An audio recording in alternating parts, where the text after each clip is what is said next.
jalqaba odeessaalee ijoo har'aan isinitti hima. COVID-19 erga Itoophiyaa keessatti argame ji'i sadaffaa xumurameera. Ji'i xumurame kun hagam hammaataa akka tureen isinitti hima. Paarlaamaan Itoophiyaa dhaabbilee amantaa lamaaf beekamtii kenneera. Yaada manneen amantaa lameen kanaa qabna.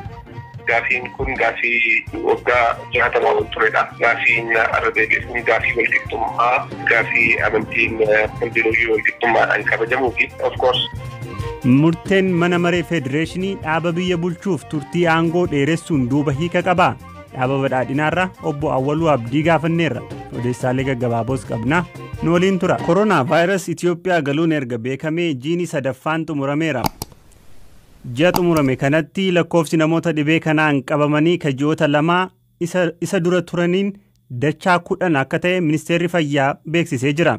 Yeroo kamiyyuu caala of eeggannoon dabaluu akka qabus ministeerichi ibsaarra baaseen beeksiseera.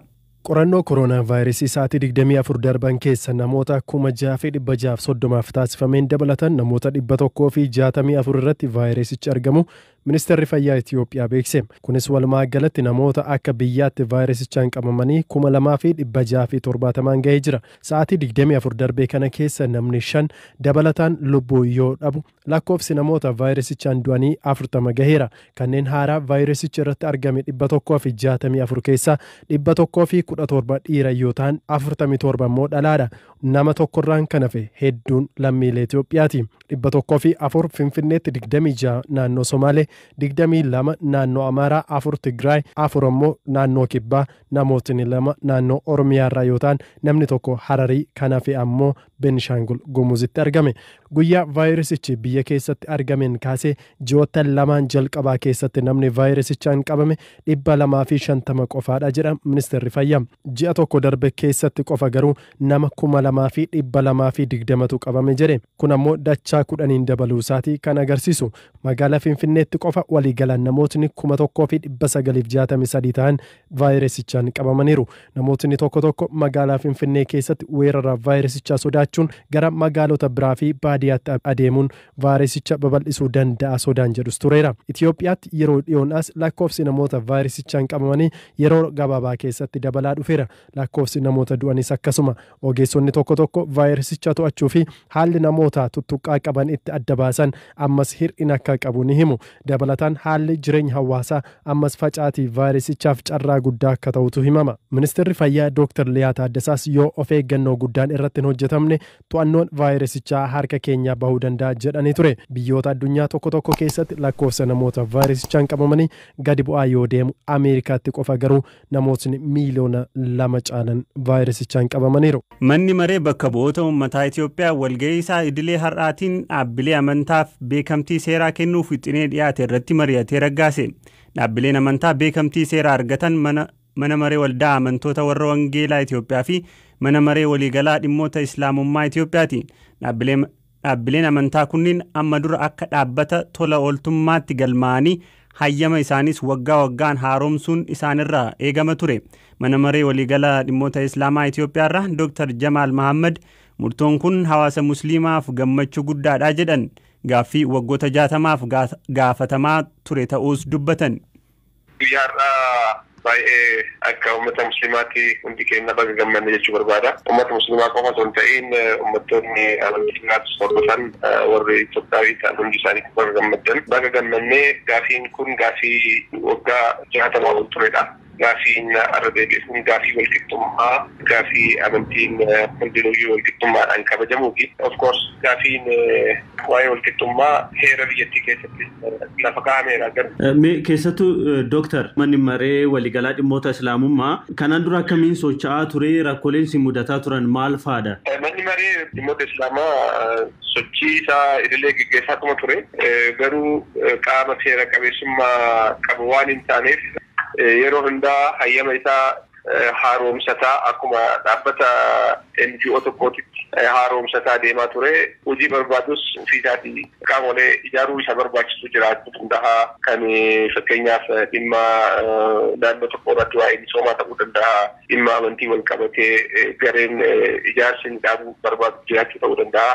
kana hunda kan geggeessine seera qabeessummaa gayaa waan hin qabaanneef amma awaajiin kun ba'uun immoo rakkoolee kan hunda nuuf furuu danda'a jechuudha. Qaama seerummaa kana yeroo jennu yookaan immoo labsiin kun ragga'e yeroo jennu manni maree kun aangoo maal gochuuf argata jechuudha labsii kan wajjin wal qabate.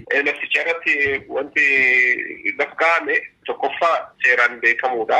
Maachi hayyama isaa yeroo deemee kan haaromsatu otoo hin ta'in guutumaan guututti akka seeraatti beekamtii qaba jechuudha. Kun hiikaan isaa guddaadha. Qaamni mootummaa kamiyyuu dhufee isa diiguuf yookaan ammoo hayyama isaa irraa mulquu hin danda'u jechuudha. Kun tokko. Lammata awaajii kana keessatti wantoonni tuqaman manni maree kun dhaabbatoota isa barbaachisu ijaaruu danda'a. Dhaabbanni inni ijaarus beekamtiin kennameefii jira. Fakkeenyaaf mirgoota dhimma daa'immanii irratti amantii wal qabatee hojiin hojjetamu jiraachuu danda'a. Ijaaramni fakkeenyaaf jaarmiyaa waa'ee misoomaa irratti ta'uu danda'a. Even bira dabree rakkoolee dinagdee hiikuudhaaf misooma irratti hirmaachuudhaaf fedhii isa barbaachisu hunda irratti hundaa'ee dhaabbata barbaadu dhaabuu danda'a, hundeessuu danda'a. Amma biizinasii ofii mataa ofii galii argachuu isa barbaachisu dhaabutti deemuu danda'a. Awaajichi baay'ee mirga guddaa fi bal'aa kenneefii jira. Mee keessattuu erga gaafiin kun ka'ee bubbulee jira waggaa 60 lakkoofseeranaa jettaniirtu hanga irraatti maaliif milkaa'uu dadhabe? Gaafii walqixxummaati. Gaafii nama tokkoyyuu dhiibuu miti silaa akka biyya keenyatti rakkoon siyaasa biyya keenyaa akkuma beektu ilaalchi ture. Ilaalchi biyyi tun biyya amantii tokkoon saba tokkoon olaantummaa irratti qabaataa turame waan ta'eef amantiin kun warra biraatiin walqixxee jedhamee fudhatamuun baay'ee liqimsamuuf hin turre warroota asiin dhaabbu mootummaa asiin bira ture keessatti baay'ee rakkisaadha. Amma garuu gaafiin kun deemuu danda'eera jechuudha.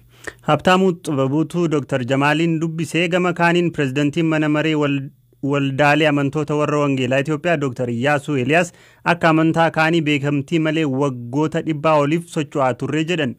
በየዓመቱ ማንኛውም መንግስት የመደበው ኦፊሰር የሚያንገላታን አለ ከናን ዱራ ቃሞ ሞቱማን ረመዴን ረከታ ቱሬ አማ ቦደ ገሩ ኤየማ አዳመሌ ወንጌላ ወጀቹ ደንዴኛ አማ ሙርቶን ኩን አኩማ ማኔት የመንታ ካኒ ሚርጋ ሄራ ቀምኑ ኑፍ ከበቺሳ ብርመዱማ ኑፍ ከና ሰገሌን ኬኛ ከዳጋም ኑ ገርጋራ ወጎተ ዲበቶኮ ሃንገ ዲበቶኮ ፍዲግደማ ታን ኢትዮጵያ ኬሰት ቤከምቲ መሌ ወጀቻ ቱሬ ገልሞፍኔቲ ከን ወጀቻ ቱሬ ወልዳሌን ሁንዲኑ ቆፋት ገልማው ቀቡ kana nuuf hambisa labsiin deeggaramuun isaa kun waan abbootiin keenya itti dararamaa turanidha. Kana booda biiroo keenya gara biyyoota birootti illee babal'isuun ni hojjenna. Israa'elaan ጨምሮ እናስባለን ሪጂናል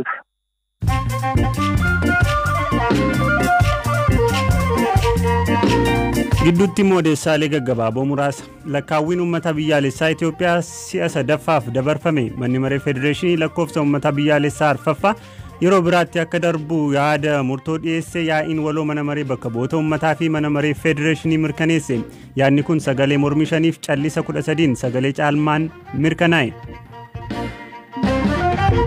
Bajetni mootummaa Itoophiyaa bara 2013 birrii biliyoona 476 akka ta'u ministeerri maallaqaa wixinee dhiyeesse akka qoratamuuf koreen dhaabbii bajetaaf dhimmoota faayinaansiif qajeelfame kan bara darbee birrii biliyoona 387 ture. Weerarri koronaa vaayirasii Afrikaa keessa ariitiin guddaan babal'ataa jira jedhe dhaabbatni fayyaa addunyaa. Dhaabbatichatti daayirektarii damee Afrikaa Dr. Mashidiso Moeti vaayirasichi magaalota gurguddoo irraa gara kutaalee biyyaatti ariitiin babal'ataa jira jedhan. Pirezidantiin Siiriyaa Bashir al-Assad ministeera muummee biyyattii aangoorraa ari'an bara 2011 irraa eegalee Asaadiin aangoorraa buusuuf sochii godhamaa jiruun biyyattiin akka malee waraanaaf dinagdeen miidhamtee jirti. Oduun kanuma.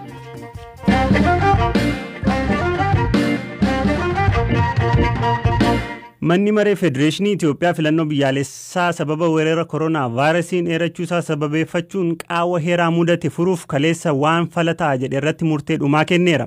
Falli kaa'ames manneen maree naannoo federaalaa haga weerarri kun yaaddoo uummataa ta'uu dhabuun isaa mirkanaa'utti aangoorra akka turan murteesse.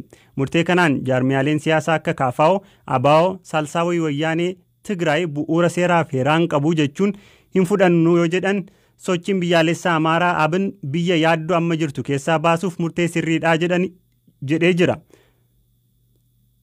Dhaaba biyya bulchaa jiruuf murteen kun maal jechuudha jennee qindeessaa hariiroo alaa fi hawaasaa akka ta'an obbo Awwaluu Abdii dubbisnee akkas jedhan. Tole, murtii kana gabaabinaan akka itti ilaallu murtii yeroo isaa eeggatee murtii biyya kana diigamuurraa hambisuu fi murtii heeraa fi seera giddugaleessa godhatee qaawwaa heera mootummaa keessatti uumame karaa hiikoo seeraatiin hiikuu fi yaalii godhamee fi akkaataan itti hiikame keessattuu biyya keenya kana balaama biyya keessattuu rakkoo weeraraa koronaa warrashiiniitiin illee wal qabatee rakkoo kanaanis wal qabatee dhufu rakkoo diinagdee karaa guutuu ta'een hiikuu fi hojii dhabdummaa qaala'insa jireenyaa kanaanis wal qabatee hiikuuf kana qofaa miti biyyi keenya gaanfa Afrikaa keessatti gaanfa Afrikaa jechuun immoo akkuma maqaa ishii gaafa Afrikaa irratti rakkoo baay'eetu ji'oopolitiksii naannoo kanaa keessa jira. Bishaan laga Abbayyaa guutuuf yeroo itti qophii xumuraa irra jirru kanaanis wal qabatee akkuma waliigalaatti biyyi keenya yeroo itti mootummaa cimaa fi mootummaa irree qabu mootummaa jabaa yeroo itti barbaadduudha. Kanaaf immoo mootummaan warri seera baasullee warri seera hojiirra oolchuu fi warri seera hiikullee karaa guutuu ta'een akkaataa itti fufuu danda'u. Murtaa'uun isaa kun murtee sirrii fi murtee yeroo isaa eeggatee jennee fudhanna gama keenyaan akka paartii badhaadhinaatitti wal'aansa dhibee koovidii wal qabatee waraana gaggeeffamaa jiru kana keessatti karaa guutuu ta'een injifannoon keessaa ba'uu fi gara dimokiraasiitti biyyi keenya ce'umsa gootuuf dhimmi kun humna gaarii ta'a jennee yaadna.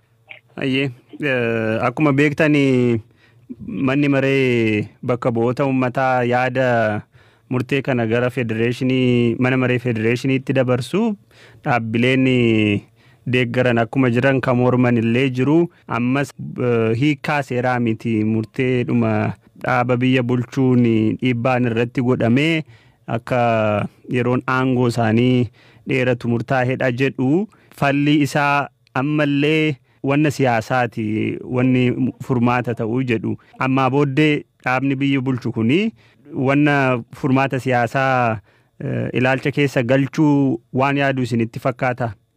Nu gama kennaan murtiin qaawwaa seeraan uumame seeratu deebii kennaa kan jedhu ejjennoo qabna. Maaliif ejjennoo siyaasaa fala siyaasaa jedhamu kun maaliif isarraa harkifannaa kan jedhu isaafis otoo waan tokko sii kaasee natti tola. Tokkoffaa biyya kana keessa paartiin jiru dhibbaaf uumama ta'ee jira. Paartiin dhibbaaf uumamaa kun taa'ee dubbatee walii galuu dhiisii walittuu dhufee waliin mari'achuuf fedhiin jiru baay'ee xiqqaadha. Ati kabira hafuutii akkuma Oromiyaatti yoo fudhatte paartii jaarmiyaalee siyaasa Oromoo gaaddisa tokko jalatti sassaabna jedhamee duulli geggeeffamaa ture. Dhumarratti immoo isaa ijaaruu dadhabanii paartiin sadii ol geenne gamtaa uumne jedhanii sadan illee wal fixanii ba'anii walii galuu hin dandeenye. Yeroo akkanaa kana keessatti sanuu yeroo biyyitti rakkoo hamaa kana keessa jirtu kana keessatti seera lafa kennee rakkoma isaa oliinuu heera mootummaa lafa kennee lakki inni achaa hafu inneetiin otoo gara mariitti kagallu taate fala argannaayiidha. Maaliif namni caafii biraarra jira. Xinfanyaa malkaakat ka jennu kunniin Amaaroo dhadhee waan biraa of keessaa qabaa, Oromiyaa dhadhee waan biraa of keessaa qabaa. Namu akkuma wannaa itillee hiyyeessaa jedhamu san gara harkisa. Kanaaf yeroo kana keessatti waan akkanaa nu barbaachisaa mootummaa waan akkanaa qabachuu qabaa. Kanaaf kun nu barbaachisu rakkoo biyya kanaatiif siyaasa odoon taane falli seeraa ka jedhu qabna akka paartii keenyaatitti. Odoo heerri jiru, odoo falli jiru, odoo qorichi jiru, qoricha lafa kennee qoricha nu fayyisuu hin dandeenye, qoricha itti olii galuu hin dandeenyeen kennee haakimamnaa yoo ka jennu taate otoo beennu odoo duubeen haa duunuu jechuudha hiikni isaa. Kana waan ta'eef paartiin keenya ammallee taanaan ejjennoon isaa heera mootummaa keessatti illee dhaabbannee eenyu wajjin illee dubbachuu eenyu wajjin illee mari'achuu qabnaa ka jedhu qabna. Garuu seera lafa kennee heera lafa kennee mariin geggeessinu wayituu hin ta'u kan jedhu ejjennoon paartii keenya. Dhaggeeffattoota keenya har'aaf jennee qopheessine asumarratti xumuramaa.